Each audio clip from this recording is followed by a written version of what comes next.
Još jednom želim da se svima zahvalim na saradnji, dakle izuzetno važan dan, 25 vozila koje će unaprediti kvalitet životne sredine.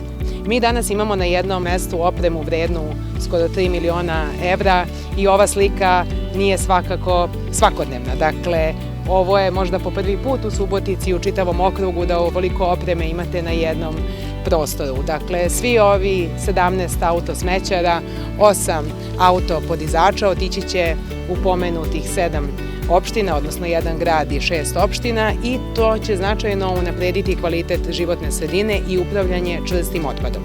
Ove opštine, još jednom ističem, su prethodnih godinu dana bile veoma aktivne na konkursima i svakako, zahvaljujući toj tesnoj saradnji, mi danas imamo rezultate.